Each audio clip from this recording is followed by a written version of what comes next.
What is the election commission of India? Election commission of India से related कुछ हम यहाँ पर इंपॉर्टेंट पॉइंट्स के बारे में पढ़ेंगे। The election commission of India is an autonomous constitutional body which is responsible for administering union and state election process in India. India के state and union election process को एडमिनिस्टर करने के लिए एक ऑटोनोमस कॉन्स्टिट्यूशनल बॉडी है election commission of India.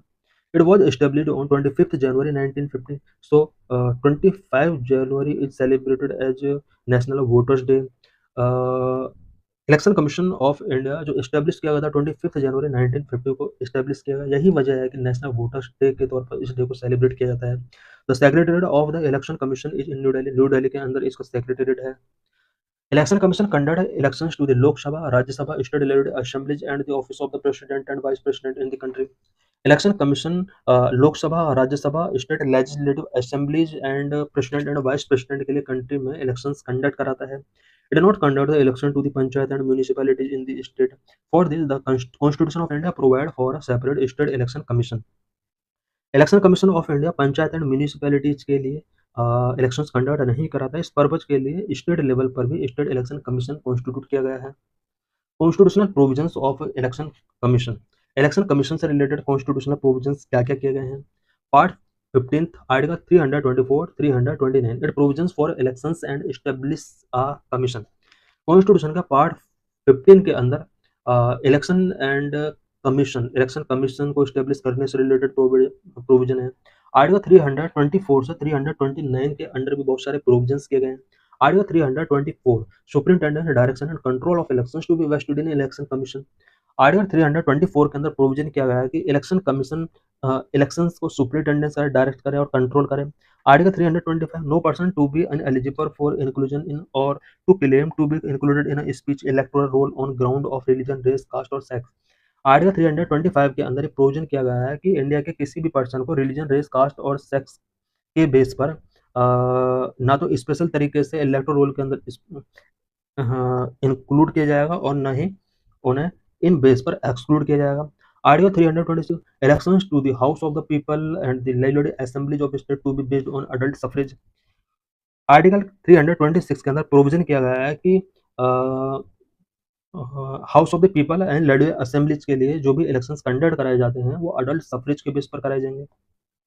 Article 327 power of parliament to make provisions with respect to the elections to the legislature. Legislature के लिए elections conduct करने के लिए प्रोविजन जो किए जाएंगे वो पार्लियामेंट के द्वारा किए जाएंगे और पार्लियामेंट को ही ये पावर 327 आर्टिकल के अंदर गिवन की गई है। Article 328 power of legislature of a state to make provisions with respect to elections to such legislature. State के लेजिस्लेचर को सेम पावर आर्टिकल 328 के अंदर दी गई। इट मीन्स लेजिस्लेचर के लिए जो भी इलेक्शंस कंडक्ट कराए जाएंगे उससे रिलेटेड प्रोविजन उस स्टेट लेजिस्लेचर को करने का यहाँ पर पावर दिया गया है। Article 329 bar to interference by courts in electoral matter. Electoral matter में कोर्ट इंटरफेयर नहीं करेगा, ऐसा आर्टिकल 329 के अंदर प्रोविजन किया गया है। Structure of election commission of India. Election commission of India का यहाँ पर हम स्ट्रक्चर देखेंगे।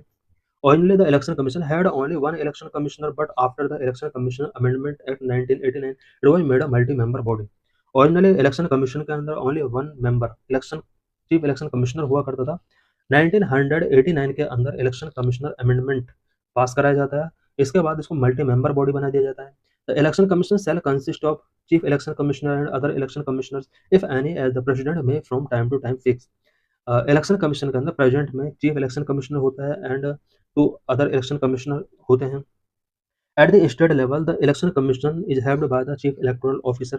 स्टेट लेवल पर इलेक्शन कमीशन जो होता है वो चीफ इलेक्टोरल ऑफिसर के द्वारा हेल्प किया जाता है। Appointment and tenure of the commissioners. Election commissioners का अपॉइंटमेंट कैसे किया जाता है, उनका टेन्योर क्या होता है? The president appoint chief election commissioner and election commissioners according to the chief election commissioner and other commissioners act 2023। Chief election commissioner and other election commissioner का अपॉइंटमेंट प्रेसिडेंट करता है और इसके लिए CEC and other ECs act 2023 का यहाँ पर use किया जाता है। It means chief election commissioner and other election commissioners act 2023 के according president chief election commissioner and other election commissioners का अपॉइंटमेंट करता है। They have a fixed tenure of 6 years और up to the age of 65 years whichever is earlier. 6 years का इनका tenure होता है। The salary and conditions of the service of the chief election commissioner and election commissioner will B equivalent to that of the supreme court जज। Salary and condition of service जो होगा वो supreme court के जज के equivalent होगा। Removal process, election commission members can resign any time और can also be removed before the expiry of their term. Election commission के मेंबर जो होते हैं वो एनी टाइम रिजाइन कर सकते हैं और टर्म के एक्सपायरी होने के बिफोर भी अपने आप को रिमूव कर सकते हैं।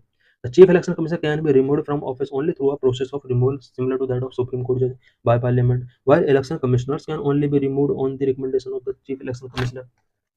चीफ इलेक्शन कमिश्नर का जो रिमूवल प्रोसेस है वो सुप्रीम कोर्ट के जज के इक्वल है। इट मीन्स यहाँ पर इम्पीचमेंट मोशन इनिशिएट किया जा सकता है पार्लियामेंट के अंदर, बट अदर इलेक्शन कमिश्नर्स का रिमूवल प्रोसेस जो है वो चीफ इलेक्शन कमीशन के रिकमेंडेशन पर ही किया जाता है।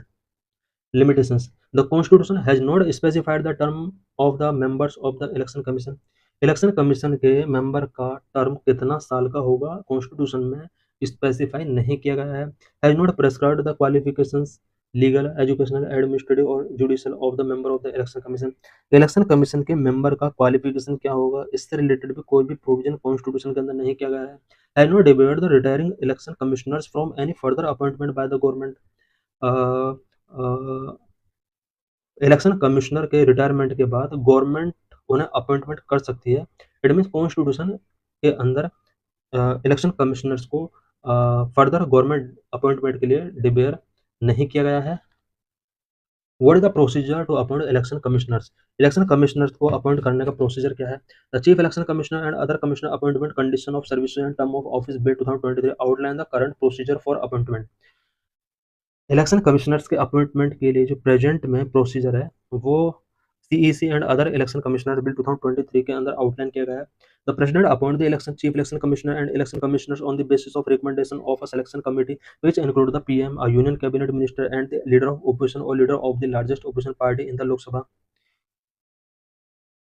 प्रेजेंट में chief election commissioner and other commissioners का जो अपॉइंटमेंट किया जाता है प्रेसिडेंट के द्वारा किया जाता है और इसके लिए एक सिलेक्शन कमेटी के द्वारा रिकमेंडेशंस किए जाते हैं। सिलेक्शन कमेटी के अंदर PM, union cabinet minister and leader of opposition include होते हैं। और search committee headed by law minister propose a panel of names to the selection committee. Union law minister के द्वारा एक सर्च कमेटी हेड की जाती है। नेम जो प्रपोज किए जाते हैं वो इसी सर्च कमेटी के द्वारा किए जाते हैं। उसके बाद इन नेम्स को सिलेक्शन कमेटी के पास फॉरवर्ड किया जाता है। This is PYQ related to this article 2017 में क्वेश्चन पूछा गया था। This is mains related question.